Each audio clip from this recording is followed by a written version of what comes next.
টেকা ভাঙাইতে হচ্ছে, দেরি হয়ে গেছে স্যার। তাই তো বলি যে তোমার এত দেরি হচ্ছে কেন। আমি তো ভেবেছিলাম যে তুমি আসবেই না, না। চলেই যাচ্ছিলাম।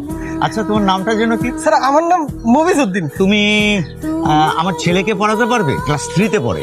একটাবার সুযোগ দিয়েই দেখেন স্যার, আমি খুব ভালো করেই পড়াবো স্যার। আচ্ছা ঠিক আছে, চলো তাহলে যেতে যেতে কথা বলি। হ্যাঁ, বাবুর জন্য একটা নতুন টিউটর ঠিক করলাম, কাল আসবে। ওর নাম মফিজ।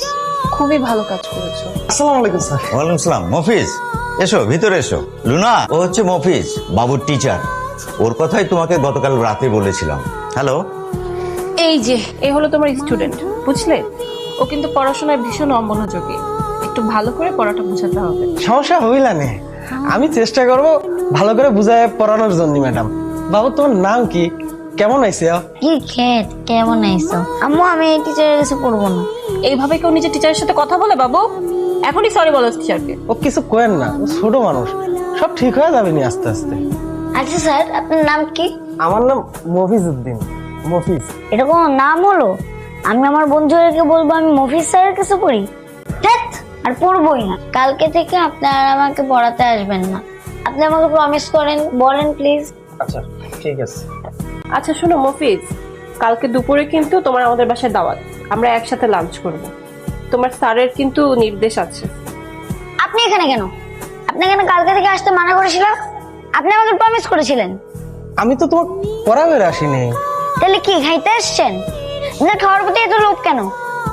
কোনো খাওয়াটা লাগবে না, যান তো, যান। এই খাবো না, আমি তোমার আম্মুর সাথে একটু দেখা করে যাই। না, এত দেখামেখি করার দরকার নেই, আপনি যান, যান তো। আমি সেই কখন থেকে তোমাকে ফোন করে যাচ্ছি, ফোনটাও তো ধরলে না। বাবুর টিচারকে বললাম একটু এসো আমাদের সাথে খাবে, সেও আসেনি। সন্ধ্যায় তো অ্যাটলিস্ট পড়াতে আসবে, তখনও এলো না। কি যে হলো আজকে সারাদিন আমার সাথে, কিছুই বুঝতেছি না। বাবু কি ঘুমিয়েছে? আচ্ছা শোনো, কাল বাবুর টিচারকে আমি বলে দেবো ওই জন্য কাল থেকে আর পড়াতে না আসে। কেন? ওকে কিছু করেছে নাকি? আজকে দুপুরেও না খেতে এলো না। না, ওকে আমার পছন্দ না। পছন্দ না? তুমি না ওকে আনলে, কি সহজ সরল ভালো ছেলেটা। বাদ দাও তো সব, তুমি চলো আমার সাথে। আমার ছেলের ব্যবহার দিন দিন খারাপ হয়ে যাচ্ছে। মফিজকে বোধহয় ওর টিচার হিসেবে পছন্দ না। প্রথম দিনই ওর টিচারকে খ্যাত বলেছিল, দিন দিন না ওর সাহস একদম বেড়ে যাচ্ছে। তোমার প্রশ্রয় পেয়ে পেয়ে আজ এই অবস্থা হচ্ছে। তুমি না নিজে শাসন করো, আর না আমাকে একটু শাসন করতে দাও। আজ যদি একটু শাসনে থাকতো তাহলে কি ওর এই অবস্থা হতো? আমি যেহেতু প্রশ্রয় দিয়েছি, আমি ঠিক করব। এসো, আমরা কিন্তু আজকে এখানে খাবো, বুঝতে পারছো? ভালো না? বাবা, আমাদের না পার্টিতে যাওয়ার কথা ছিল, আমরা এখানে আসলাম কেন? যে পার্টিতে আমাদের যাওয়ার কথা ছিল সেখানকার একজন আমার সাথে খারাপ ব্যবহার করেছে। এখন তুমিই বলো, সেখানে কি আমাদের খেতে যাওয়া উচিত? তার মুখে দেখতাম না, খাওয়া তো জোরের কথা। তাহলে কি খাইতে এসছেন? আপনার খাওয়ার প্রতি এত লোভ কেন? কোনো খাওয়াটাও লাগবে না, যান তো। মানুষের মানুষের সাথে খারাপ ব্যবহার করলে তাকে কি মানুষ বলা যায়?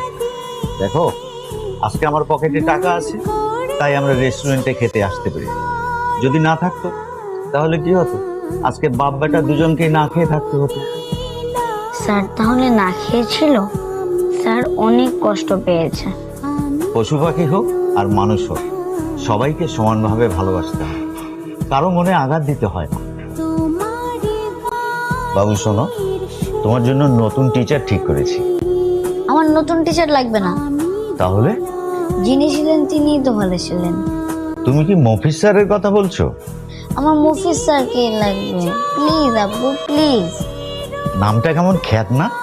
নামে কি আসে যায়? তুমি আমাকে মফিজ স্যারকে এনে দিবা, প্লিজ আব্বু, প্লিজ।